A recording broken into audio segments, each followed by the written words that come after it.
La segunda ponencia nos lleva a adentrarnos en el mundo de la dislexia y lo haremos con Milagros Tapia. Milagros es doctora en Educación y Premio Extraordinario de Doctorado por la Facultad de Educación y Psicología de la Universidad de Navarra. Es profesora de problemas de aprendizaje en el programa de Psicología de la Universidad de Piura, en Perú. Milagros nos hablará, en compañía de Montserrat, de alguno de los puntos de su nuevo libro sobre los 20 problemas del alumnado con dislexia, donde encara de forma muy directa, tal y como su nombre indica, algunas de las problemáticas de la dislexia. No entiendo lo que leo, no me gusta leer, escribo muy mal. Exploremos estos puntos con Milagros. Bueno, pues ante nada, muchas gracias, Milagros, por haber accedido a esta entrevista en Corazón Lector del 23. Y lo que yo pretendo con estas conversaciones y con esta en concreto es aportar luz para los educadores, para las personas que están en este ámbito, ¿no? Y trabajando con niños que a veces, niños y niñas que a veces tienen dislexia, tienen dificultades para aprender a leer. Y lo vamos a hacer a partir de un libro que recientemente habéis escrito, tú en colaboración con Juan Cruz Ripoll de Navarra, ¿no? Y que se llama 20 problemas comunes del alumnado con dislexia. Entonces, creo que es un libro muy práctico que yo ya desde aquí invito a todos los docentes que lo adquieran, porque ya lo veremos ahora a través de la entrevista, pero los títulos de cada capítulo justamente es aquel problema que muchas veces se van a encontrar en su día a día, o las maestras, o a veces los padres, o a veces los alumnos, ¿no? O todos. Vale, este libro tiene estos 20 puntos, ¿no? Estos 20 problemas, pero yo para esta entrevista me he centrado en 5 y los vamos a ir desgranando un poquito. Entonces, yo lo primero es que nos cuentes, Milagros, a cómo llegaste a dedicarte a la dislexia. ¿Por qué trabajas con la dislexia? Muy bien, bueno, muchísimas gracias primero por la invitación, Montserrat, y encantada de compartir este espacio. Bueno, yo me dedico a la dislexia porque yo dentro de mi carrera profesional sí que he tenido la oportunidad de estar en aula y con lo cual de enseñar a leer y a escribir. Y dentro de esta práctica en el día a día me di cuenta que había niños, que me encontraba niños que aprendían a leer pues de una manera muy rápida y sin mayores explicaciones, incluso sin método, y había otros niños que les costaba aprender a leer. Entonces, a partir de eso, pues me fui planteando y como tengo bastante esta curiosidad por saber un poco más, me fui preguntando por qué estos niños, cuando aparentemente no les veía ninguna dificultad, no aprendían a leer como sus demás compañeros. Y es así que empiezo primero a meterme en el tema de digamos, los predictores, ¿no? Luego ya entro al tema de la comprensión lectora, al tema de la dislexia. Al final, pues es la ciencia de la lectura, ¿no? Que implica todos estos elementos, todos estos procesos. Muy bien. O sea, que te encontraste con el problema y dijiste, voy a estudiar más para ver si puedo entenderlo Sí, mejor y ayudar un sí. poco, ¿no? Sí, sí, sí. Y luego, claro, es verdad que también me fui encontrando con gente en el camino vamos, que fueron oportunidades y que las supe aprovechar. Me encontré con Gerardo Aguado, por ejemplo, Mm. ¿no? Que como que me despertó más todavía esa curiosidad intelectual por el lenguaje oral. Y luego, claro, he tenido también la suerte de trabajar con Juan Cruz Ripoll, con el tema de la comprensión lectora, de la dislexia. Entonces, pues todo se fue dando. Muy bien. Pues bueno, tenemos la suerte hoy de tenerte este ratito para nosotros. Mira, la primera pregunta es lo que a veces le llamo compartir significado, ¿no? Y seguramente todas las personas que nos están escuchando pues sepan lo que es la dislexia, pero para que sepamos que todos estamos hablando de lo mismo y que no se mezclan otras ideas inoportunas, ¿nos podrías definir o explicar qué es la dislexia? Sí, bueno, vamos a ver, la definición, diríamos, la más aceptada de la dislexia es aquella que se refiere a una dificultad en el aprendizaje y en el uso de la lectura y la escritura, y que esta dificultad pues no se debe a problemas sensoriales, no se debe a una baja capacidad intelectual o a una enseñanza deficiente. También sabemos que su origen es neurobiológico, que uno pues lo observa porque hay dificultades para realizar una lectura precisa, una lectura fluida y también una baja habilidad en la escritura. Y todas estas dificultades pues son como resultado de un déficit en el componente fonológico del lenguaje. Ahora, también es verdad que a lo largo del tiempo, pues estos problemas, estas características han recibido diferentes, diríamos, como denominaciones, ¿no? Y que en el libro precisamente hablamos de todas estas denominaciones, las describimos, pero diríamos también que la dislexia es la denominación pues más común. Muy bien.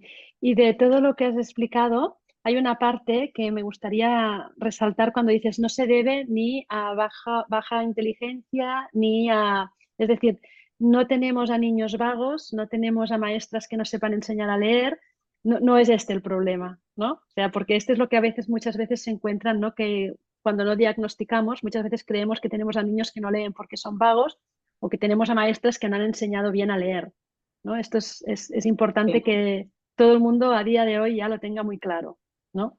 Efectivamente, así Mm, es. sí, sí, porque aunque llevamos muchos años hablando de la dislexia, todavía a veces salen estas como justificaciones de algunos niños que no han aprendido a leer bien y esto ya lo tenemos que olvidar Sí, completamente, descartar. ¿no? Sí, o Mm, sea, la dislexia no tiene nada que ver, siempre digo, con que no tiene, o sea, que le falte, o sea, que tiene que esforzarse más o que le falte inteligencia. exacto, O sea, incluso los estudiantes, el alumnado con dislexia se esfuerzan mucho, ¿no? claro, más que los Porque demás, más que muchas los demás. veces. Entonces, Mm. no se trata de eso. Muy bien, pues solo quería dejarlo muy, muy, muy claro porque como nos escucha público muy diverso, para que quede bien asentada esta idea. Vale, pues ya entrando en materia con el libro, hay un capítulo que empieza diciendo, es muy pronto para saber si tengo dislexia.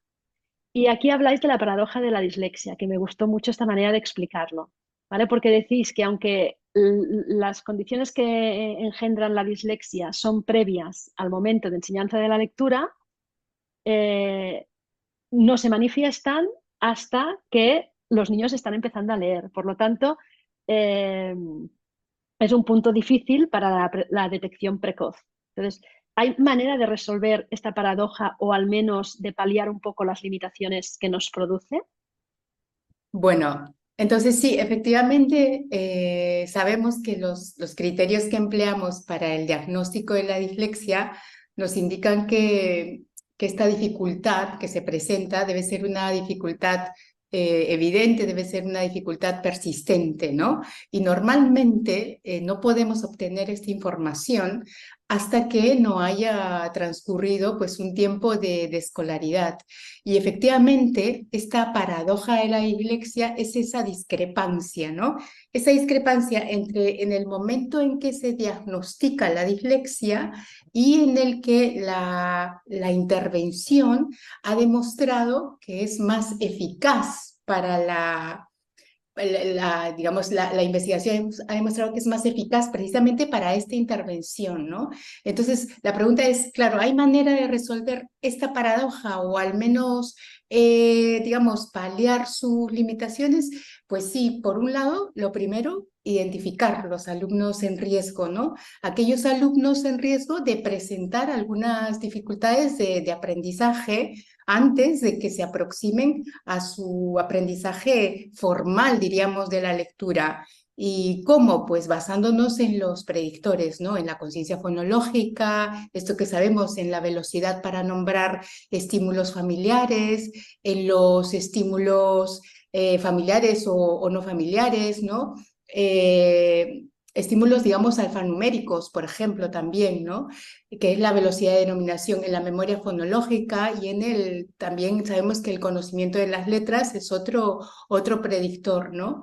Eso por un lado. Y por otro lado, también es importante comenzar a intervenir de una manera intensiva, de una manera sistemática, desde el momento en que se empiezan a apreciar esas primeras dificultades Es decir, no voy a esperar al fracaso, no voy a esperar a que el estudiante fracase para intervenir, ¿no? Hay datos que nos dicen que las intervenciones, cuando son como muy sistemáticas, sobre todo estas intervenciones que están basadas en establecer esta relación entre la letra y el sonido, pues tienen un efecto significativamente mayor si se realizan con el alumnado de primero de educación primaria, que está en riesgo de presentar estas dificultades de aprendizaje, que si se emplean, por ejemplo, con alumnado que cursa, no sé, cuarto o quinto de educación primaria, ¿no? Entonces, lo prudente es eso, intervenir tempranamente. Y también, pues, el siguiente paso será, claro, voy a evaluar, voy a intervenir, pero luego voy a volver a evaluar. ¿Para qué? Para valorar su progreso. Y para eso, hoy en día, pues contamos con este modelo de respuesta a la intervención, el modelo RTI, que es un modelo, es un enfoque que nos permite como detectar al alumnado en riesgo de dificultades de aprendizaje para poder brindarles un refuerzo, para poder brindarles una ayuda y una intervención, pero de manera oportuna. Y si es que esa ayuda pues no consigue un resultado como satisfactorio, pues esa ayuda, esa intervención se tendrá que intensificar. Muy bien, y por lo que has dicho, Milagros, esta intervención precoz se haría desde primero de primaria, o podemos empezar antes, o no es necesario empezar antes, y sería algo que tendríamos que aplicar a partir de primero. Claro, es que ahí tendríamos que basarnos, por ejemplo, desde estos predictores que hablábamos, ¿no? Por ejemplo, la conciencia fonológica es que yo no lo puedo iniciar desde que el niño es un bebé, desde la sensibilidad a la rima, al ritmo. Entonces, digamos, el lenguaje oral, en realidad, ¿no? Es estimular todo el lenguaje oral precisamente en esta etapa de la educación infantil. Entonces, no tengo que esperar a primer grado, ¿no? En Vale. primaria sí que puedo observar que ya existe una dificultad en establecer esta relación entre el grafema y el fonema, y ahí de inmediato puedo intervenir en esos aspectos, pero previamente podría hacer muchas cosas más. Muy bien, o sea, podemos empezar antes, pero al menos, si antes no hemos podido empezar, en primero ya tenemos elementos, ¿no? Porque en Sí, primero sin sí que duda. estamos enseñando a leer y entonces, si no tenemos muy claro cómo es eso de la conciencia fonológica, pero cuando empezamos a leer ya sí que eh, digamos, los criterios empiezan a ser como más sencillos de observar, ¿no? O sea que al menos podemos empezar antes, pero al menos que no se nos pase más allá de primero. Muy bien. Exactamente, sí, Muy bien. Y es una manera de resolver, decíamos, la paradoja. Sí, exacto. muy bien. Sí, porque cuanto antes actuemos, ¿no? Más fácil será y menos frustración le habremos causado a nadie. Sí, Vale, menos de fracaso escolar también. exacto. Luego yo tenía una pregunta porque muchas veces se habla en diagnóstico, ¿no? Se habla de falsos positivos y falsos negativos, ¿no? Que sería cuando a lo mejor no tenemos dislexia o no tenemos ninguna dificultad de lectura, de aprendizaje y nosotros creemos que sí, o al revés, ¿no? Cuando a lo mejor se nos pasan por alto. Entonces, em, supongo que con este tema de la paradoja, supongo que como cuanto antes empecemos, ¿no? A intentar diagnosticar o al menos a intentar mirar los predictores, más nos podemos equivocar en falsos positivos y negativos, no lo sé. ¿Cómo gestionamos todo esto de los falsos positivos y negativos? O sea, ¿cuál sería el mal menor? Sí, bueno, efectivamente está claro que para evitar esta paradoja de la dislexia o que la intervención sea una intervención tardía, la identificación de la dislexia tiene que ser oportuna y tiene que ser como fiable, ¿no? Mm. Ahora, ¿qué tan efectivo suele ser este diagnóstico? ¿Qué tan certeros, digamos, son los instrumentos que se utilizan para esta identificación temprana en educación, por ejemplo, en educación infantil del alumnado en riesgo de una dificultad de aprendizaje? Pues parece ser que estos instrumentos predictivos, al menos que disponemos a la hora de detectar en educación infantil a estos niños en situación en riesgo, suelen ser poco exactos, ¿no? Y muchas veces, efectivamente, hay probabilidades de obtener tanto falsos positivos como falsos negativos. ¿Y estos falsos negativos a qué se refiere? Pues son aquellos estudiantes a los que se les identifica que están en riesgo de presentar una dislexia cuando realmente no lo son. Y por otro lado, los falsos negativos, pues son esos alumnos que obtienen un rendimiento como normal en estas pruebas de valoración, de modo que no son identificados como niños en riesgo, cuando realmente sí lo son, porque posteriormente presentan dificultades en la lectura. Y bueno, que la evidencia que nos muestra que, bueno, que la proporción de falsos negativos se encuentra dentro de los mínimos, ¿no?, aceptables, mientras que los falsos positivos son muy desproporcionados. Entonces, si tenemos en cuenta eso, pues obviamente es preferible pecar de cometer estos falsos positivos o falsos negativos, porque al final lo que voy a hacer es intervenir, o sea, lo que yo quiero es intervenir, ¿no?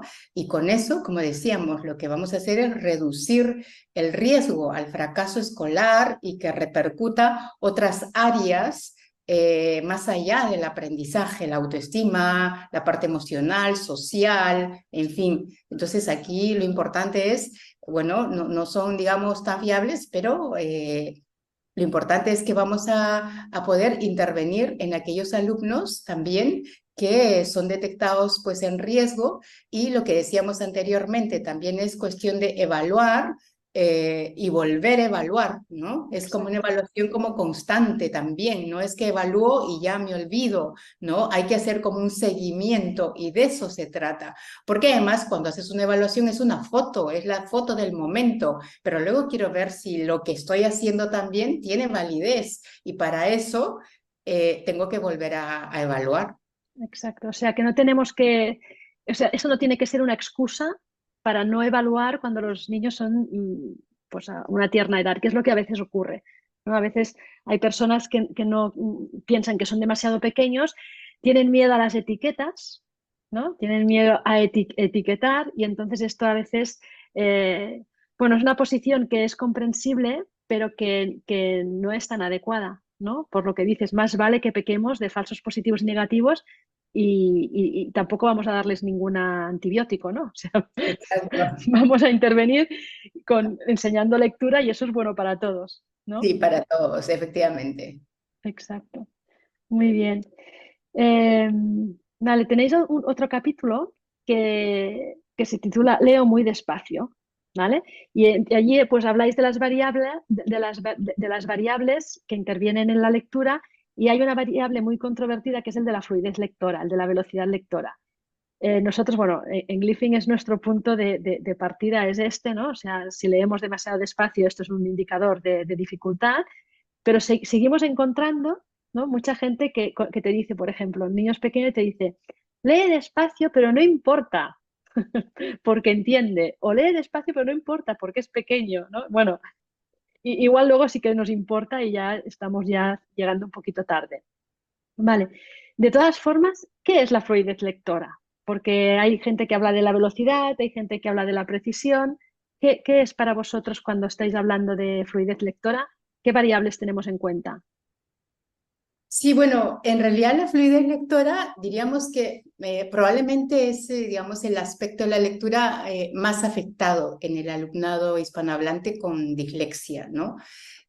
Cuando hablamos que un estudiante tiene una lectura fluida, nos estamos refiriendo a que es capaz de ¿qué? De leer de manera expresiva, de leer a un ritmo adecuado, con prosodia, con una, digamos, eso, con una expresividad adecuada. Es decir, estaríamos hablando principalmente de tres aspectos: de precisión, de velocidad y de prosodia o entonación, ¿no?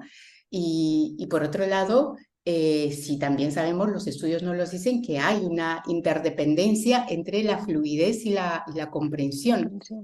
Sí, por un lado, pues la fluidez lectora ayuda a una buena comprensión del texto. ¿Por qué? Porque le va a permitir como liberar recursos cognitivos, recursos atencionales. ¿Para qué? Para destinarlos a la comprensión, que finalmente es el fin de la lectura, ¿no? Y por otro lado, claro, no puede haber una buena fluidez tampoco cuando se lee sin comprender, ¿no? Entonces, tenemos datos que efectivamente la fluidez lectora es uno de los principales, diríamos, componentes que predice el rendimiento en la comprensión, con lo cual sí que hay que ponerle bastante atención, ¿no? Y además lo bueno es que se puede intervenir también. Sí, sí, sí. Y es importante, o sea, es el principal indicador, ¿no? Y el más visible de los niños con dislexia, pero ¿qué ocurre con todos esos niños que sin tener dislexia tienen una lectura que también es bastante lenta? O sea, tendríamos que intervenir de la misma manera.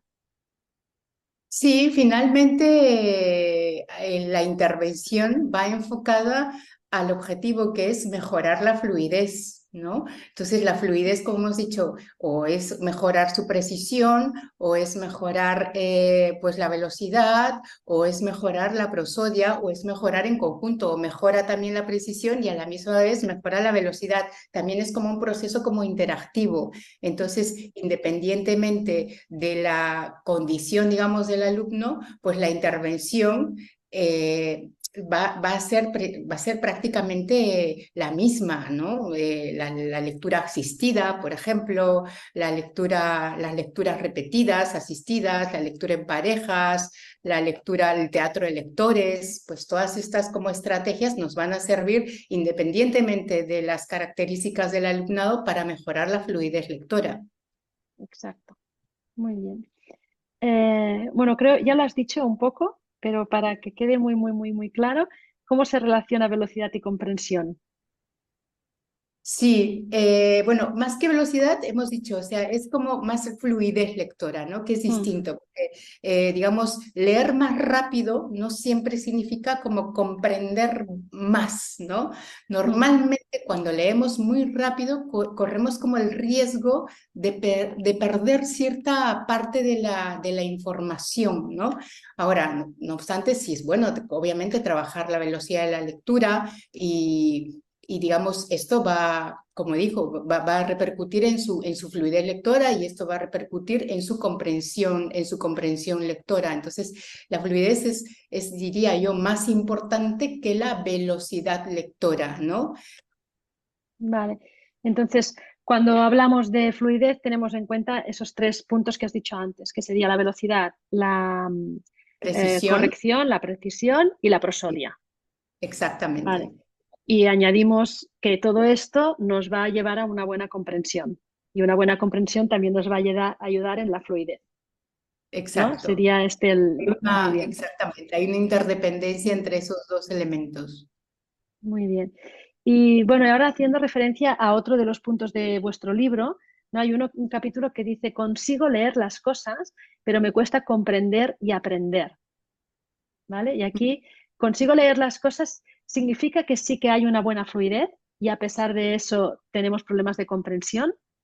¿Sería esto lo que estaría ocurriendo o no? Consigo leer las cosas, pero las leo muy despacio y encallándome. Sí, lo que pasa es que, a ver, como decía, en el alumnado con dislexia, en el alumnado hispanohablante con dislexia, digamos, lo que más, la variable que más define su dificultad es la falta de fluidez, ¿no? Eh, y entonces, incluso puede ser como tener como ciertos, o sea, ser, digamos, preciso a la hora de leer, pero es como lento en su lectura. Entonces, es decir, consigue decodificar, o sea, consigue como esta lectura mecánica, la lectura, pero le cuesta comprender, ¿no? Ahora, estos problemas de comprensión, ¿no? Sabemos que tampoco son pues como exclusivos del alumnado con dislexia, ¿no? Digamos que la comprensión lectora es una actividad cognitiva muy compleja. Entonces, hay distintos modelos que intentan explicar a qué se debe la comprensión lectora, ¿no? El modelo más conocido es este modelo simple de la lectura que nos dice que la comprensión lectora es el resultado de estos dos componentes, de la decodificación y de las habilidades lingüísticas. Pero, digamos, también hay otros factores como, por ejemplo, el nivel socioeconómico, por ejemplo, que no podemos controlar, ¿no? En fin, hay como muchas habilidades, incluye la comprensión lectora, muchas habilidades, como estas para la capacidad para inferir, para integrar información, los conocimientos del mundo, el vocabulario, lo que hemos dicho, la fluidez lectora. Entonces, claro, explicar a qué se debe un problema de comprensión en el aula, pues puede deberse a muchos factores y probablemente también una de las causas una de las causas esté relacionada con la frecuencia de la lectura, porque sabemos que cuanto más leemos, más ampliamos nuestro vocabulario y por lo tanto aumentamos nuestros conocimientos previos, que parece ser que esta variable, los conocimientos previos, es la variable con mayor peso que explica la comprensión lectora en alumnos, en lectores expertos, ¿no? Entonces, y viceversa, va a pasar cuanto menos uno lea,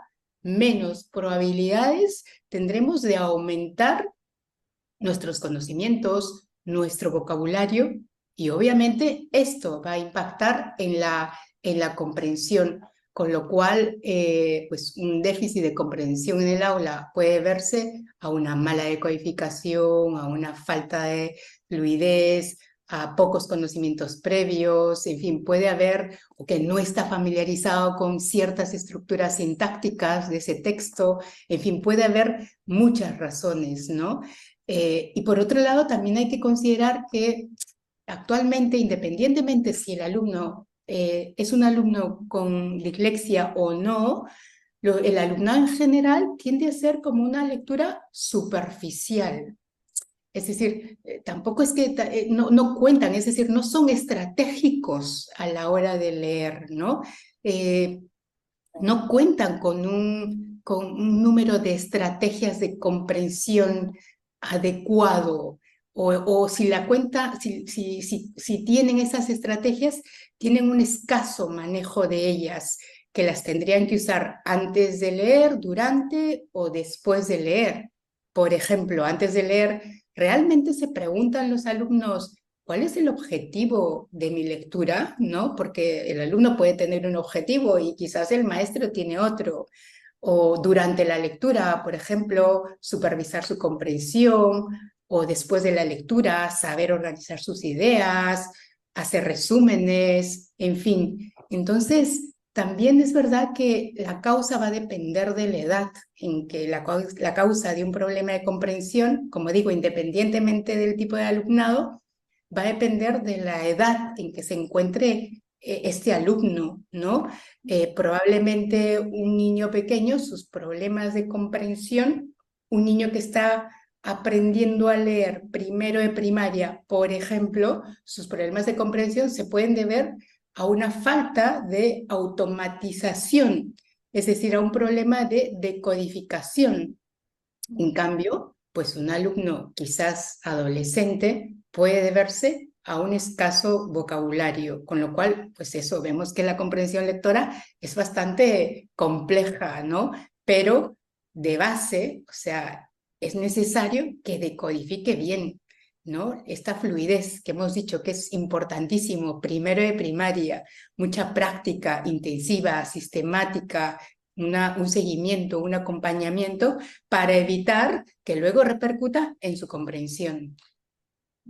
¿Y crees que hemos empeorado en comprensión? Es decir, realmente, porque ha habido después de la pandemia, ¿no? Ha habido la pandemia de la comprensión lectora, pero ya veníamos de una comprensión lectora bastante deficiente. Y yo nunca sé si es que ahora lo medimos tanto, que está peor que nunca, porque lo medimos, o realmente está peor que nunca porque es verdad, o sea, porque estamos leyendo peor y tenemos mayores problemas de comprensión.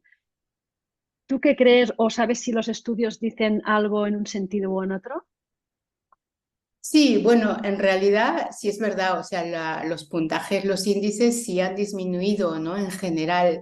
Y yo creo que sí, que probablemente la pandemia, pues sí ha sido un factor que ha influido en este aspecto como en muchos otros aspectos, ¿no? Y quizás también el hecho, por ejemplo, de leer en formato papel o en formato digital también es una variable que puede estar como influyendo en la comprensión, ¿no?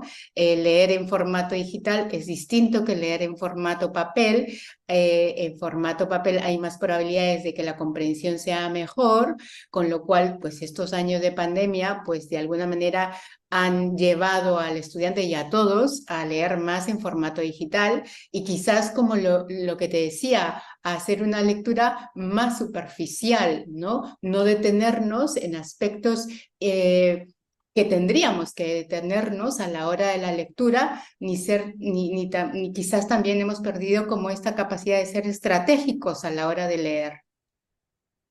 ¿Pero lo hablas en general, todas las personas o el alumnado? ¿O crees que es un problema que se está generalizando? Esta superficialidad que comentas. Sí, yo creo que en general, la población en general, ¿no? Porque fíjate, pues ahora mismo, claro, cuando leemos un texto, o sea, o simplemente cuando vemos un texto, una noticia, o en las redes, o en fin, en internet, es que vamos como muy, muy rápido, ¿no? Porque estamos como en esta cultura de la inmediatez. Entonces, sí que a veces como que nos cuesta, ¿no? Detenernos, pensar y reflexionar sobre esto, sobre el texto que estamos leyendo también, ¿no? Porque también es verdad que en general también para esta lectura, por ejemplo, ¿no? En formato digital, o sea, además de estas habilidades o de estas como estrategias que he mencionado que digamos, van a favorecer la comprensión del lectora, existen otras habilidades que se requieren, como son las habilidades de navegación, como son, por ejemplo, la habilidad de poder detectar cuáles son las fuentes fiables y cuáles no, ¿no? Entonces, digamos que los requerimientos o las exigencias, pues como se han incrementado, pues quizás, ¿no? Vale, estamos como en un impasse, ¿no? Porque estamos pasando del papel a las nuevas tecnologías y eso no creo que vaya a cambiar. Probablemente crecerá, o sea, iremos a más. Por lo tanto, bueno, hay un libro que a mí me gusta mucho que se llama Superficiales y justamente habla de esto, ¿no? Dice que las nuevas tecnologías nos llevan a tener... no, te lo he preguntado también porque a veces hablamos solo de los niños y yo tengo la sensación de que nos está pasando a todos, porque yo Sí. tengo la sensación incluso de que me está pasando a mí, Sí, ¿no? sí, nos pasa cuando a veces lees y vas y luego es, ¿realmente he Mm, entendido lo que estoy leyendo? mm, ¿Cuál era mi objetivo a la hora de leer? mm, ¿No? Sí, sí, Sí, sí. nos pasa. Yo cuando empezó, ahora ya no, ya he aprendido, pero cuando empezó la era de Internet, yo siempre decía, yo no navego, yo naufrago. Justamente porque me pasaba esto, o sea, era tanta, ahora ya está, ya nos hemos acostumbrado, pero a mí al principio me ocurría, era tanta la información, tenía tanta curiosidad por todo lo que me podía ir a buscar, que a veces ha llegado un momento, a ver, un momento, que yo he entrado para otra cosa, ¿no? Porque te ibas por mil vericuetos y como hay tantos, quieres leerlo muy rápido para ver si tienes que seguir o si lo dejas correr. Entonces, sí, es otra manera de leer. Sí, Bueno, sí, al final te dispersas, ¿no? Imagínate, nos pasa, exacto. o sea, a los alumnos les pasa igual, lo mismo, ¿no? Claro, claro, claro. Y luego has dicho otra cosa importante, has dicho antes que, no te he interrumpido, pero con lo que estabas diciendo he pensado que al final la receta era muy fácil, ¿no? Porque la receta es practicar. Es decir, la receta es leer. Tienes que leer más, ¿no? Y luego, Sí, es leer, leer y leer. sí. Y estas estrategias que dices que a lo mejor no se aplican o no se aplican convenientemente, ¿se pueden enseñar? O sea, Sí, sí, se deben enseñar, se pueden enseñar. O sea, si sí. realmente no las estamos aplicando es porque nos están enseñando, porque nos creemos que esto es algo que viene solo y en cambio no. O Sí, sin duda, digamos, todas estas estrategias se deben, se pueden y o sea, se tienen que enseñar, ¿no? Mm. Porque además son, pues esto también como estrategias, las llamamos, hay algunos autores que las llaman pues estrategias como metacognitivas, porque de la comprensión lectora, porque de alguna manera uno pues poco a poco tiene que ser como consciente de la estrategia que va a usar, ¿no? Y es como plantearse, a ver, antes de leer, ¿no? Enseñarle al alumno que vamos a detenernos, a ver, ¿cuál es tu objetivo de la lectura? ¿Qué sabes del tema? A ver, lee el título, ¿no? Hacer como predicciones de qué crees que se trate la lectura. Entonces, ya haciendo eso, pues ya estamos como desarrollando ciertas estrategias, ¿no? Entonces, o lo que decía durante la lectura, entonces voy leyendo y fíjate que esto no entendí, pues me detengo, empiezo como y de repente vuelvo hacia atrás, ¿no? Entonces sí que se tienen que enseñar, ¿no? Enseñar, sí, que son estrategias que el buen lector ya aplica casi inconscientemente, ¿no? Pero que cuando tú estás en la tarea de aprender a leer, eh, sí. Yo siempre digo que yo leo desde muy pequeña, pero me costó un poquito empezar a leer, pero tengo la suerte de tener una hermana mayor que es una lectora voraz de toda la vida, es una de esas niñas que aprendió a leer sola y mi hermana sigue leyendo muchísimo, es una lectora increíble y yo tuve la suerte de que ella me fue dirigiendo. Em, pero lo que quería decir es que estas estrategias em, yo no soy consciente de haberlas aprendido cuando era pequeña. Y en cambio, cuando llegué al curso preuniversitario, tuve un profesor de literatura y yo terminé ese curso diciendo, este año he aprendido a leer. Y ya tenía 17 años. Entonces, evidentemente, yo ya sabía leer y ya leía, pero ese profesor, de la manera en que nos hizo abordar las lecturas y de la manera en que nos enseñó a interpretar las lecturas, yo tuve la sensación de que este año había hecho había mejorado mi manera de aprender, o sea, de abordar los textos, o sea, que había subido de nivel. Y lo tengo muy presente porque es algo que me extrañó porque yo a los 17 años estaba diciendo, este año he aprendido a leer, ¿no? Es decir, que lo podemos ir enseñando a cualquier edad. Esto no es una cosa solo de los pequeños, ¿no? Es No, algo no. que... Sí, sí, sí, Mm, efectivamente en la universidad a mí me pasa mucho, ¿no? mm, Es enseñarle al alumno a estas estrategias porque de algún modo le va a permitir pues comprender el texto y estudiar mejor, ¿no? Y muy aprender bien, finalmente qué es lo que se quiere. muy bien. Pues nada, que las estrategias hay que explicitarlas porque son una herramienta para mejorar esa comprensión. Muy bien. Efectivamente. Tenéis otro capítulo que se llama Escribo fatal en todos los sentidos. Pues yo cuando leía estas frases, ¿no? Te hacen sentir mal porque te recuerdan a todos estos niños que lo has escuchado. Escribo fatal Sí, en sí. todos los sentidos. ¿Cuál es esta relación entre lectura, escritura, dislexia, dificultades de escritura? Sí, bueno, a ver, ha sido, digamos, ha sido como muy común, diría yo, distinguir por un lado como una dificultad específica de la lectura, ¿no? A la que la llamamos dislexia, y por otro lado, a veces se distingue pues una dificultad específica de la escritura a la que la podemos llamar disgrafia o disortografía, ¿no? Claro, sin embargo, si tenemos en cuenta que, claro, la lectura y la escritura comparten muchas operaciones, comparten muchos procesos, ¿no? Entonces, claro, no es extraño que estas dificultades de escritura, ¿no? Sean muy comunes en el alumnado con dislexia. Entonces los datos lo que nos dicen es que parece haber como un 70% de correlación entre las habilidades de la lectura y de la escritura de las palabras, ¿no?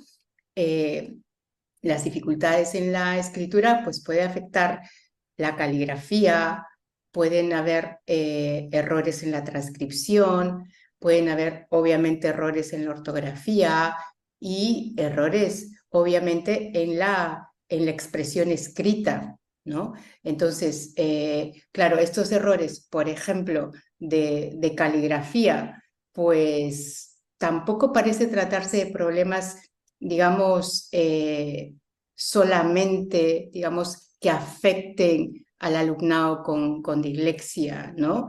A ver, si revisamos pues eso, las definiciones actuales, las que hemos visto, ¿no? De dislexia, digamos que no encontramos razones para que de alguna manera solo el alumnado de dislexia, digamos, tenga dificultades en la caligrafía, ¿no?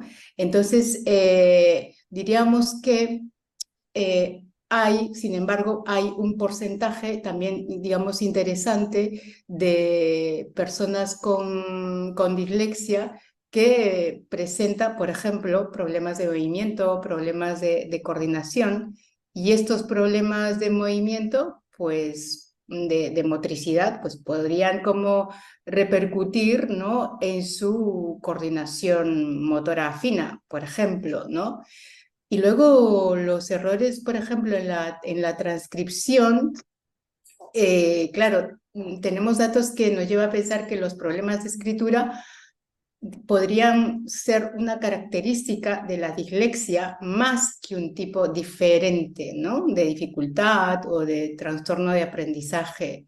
Entonces, ¿por qué? Porque lo que hemos dicho, porque las habilidades, la habilidad de la lectura, de la escritura, están muy relacionadas. Entonces, las aprendemos incluso pues en paralelo. Ambas están relacionadas con la conciencia fonológica, por ejemplo, están relacionadas con el conocimiento de la relación que hay entre la letra y el sonido. Entonces sí que están relacionadas. Ahora también los alumnados con dislexia presentan también errores en ortografía, ¿no? Si se ha visto que el alumnado con dislexia comete más errores en ortografía que, por ejemplo, sus compañeros de su edad o compañeros de una menor edad, pero con un nivel de lectura similar, ¿no? Y todas estas faltas, digamos, estos errores de ortografía, errores de escritura, digamos, son parte de estos problemas de escritura, ¿no? Y esto también va a originar de algún modo que también las personas con dislexia tienden a producir unos textos más breves, quizás, unos textos un poco más desorganizados, y ahí es donde impacta, obviamente, su expresión escrita. Sí, nosotros hemos observado muchísimas veces que niños con dificultades de lectura y que también tienen dificultades con la escritura, solo trabajando la lectura, es decir, mejorando la lectura, automáticamente mejora la escritura. No siempre en la misma proporción y no en todos los casos, pero en la mayoría de ellos sí que hemos visto esta mejora. Solo mejorando lectura ya se mejora la escritura.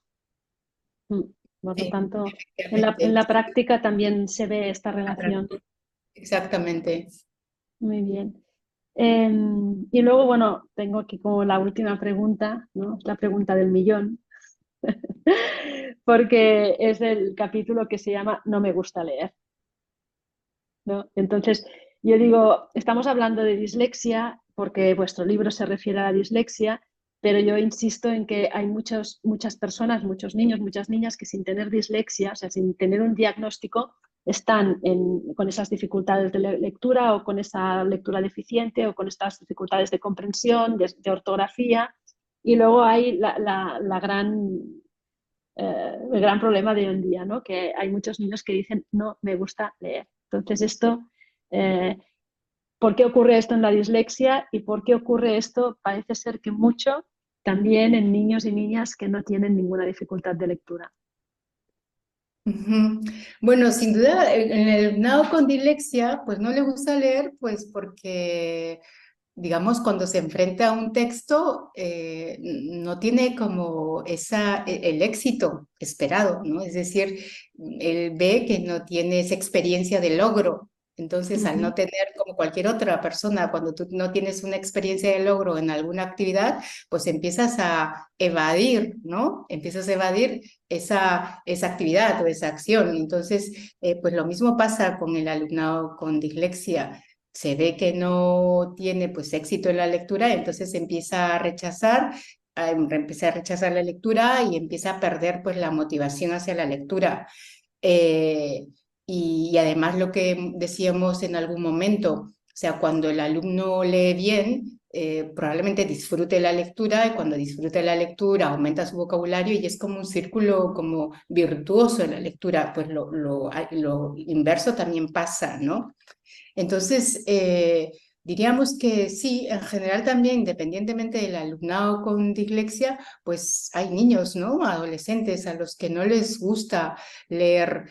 Yo creo que esto, pues, es algo también que se inicia desde muy pequeño, ¿no? Desde, por ejemplo, la lectura compartida, ¿no? Siempre decimos que el modelo es súper importante, pero la lectura compartida, desde que el niño es un bebé, por ejemplo, es una estrategia fundamental, una lectura compartida interactiva, no simplemente es una lectura en voz alta, sino una lectura compartida interactiva, donde el niño pues asuma un rol activo de esa lectura compartida, pues yo creo que ayuda mucho, ¿no?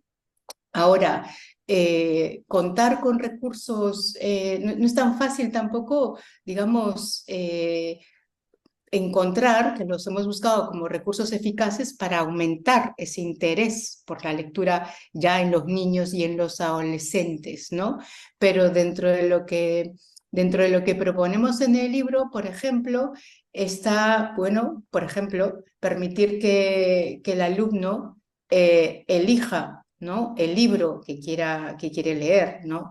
Se suele como imponer un plan lector y te toca leer este libro, ¿no? Entonces, quizás pues permitirle que participe en la elección de los textos de lectura, permitirle y que estos textos, digamos, sean de distintos géneros también, ¿no? No solamente de un género en concreto, sino de distintos géneros.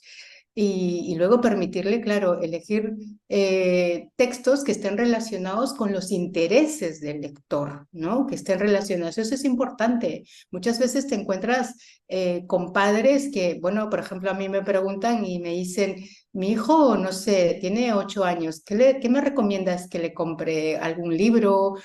Y yo le digo, pues no lo sé, no conozco a tu hijo, ¿no? Sí que le puedo dar algún abanico de posibilidades. Pero bueno, habrán chicos que les guste más leer pues textos más de aventura, otros más de drama, en fin.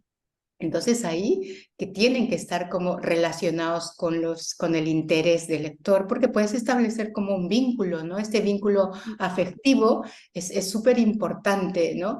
Y luego al principio siempre como dar preferencias a textos, por ejemplo, de tipo narrativo, porque esto como engancha al lector, ¿no?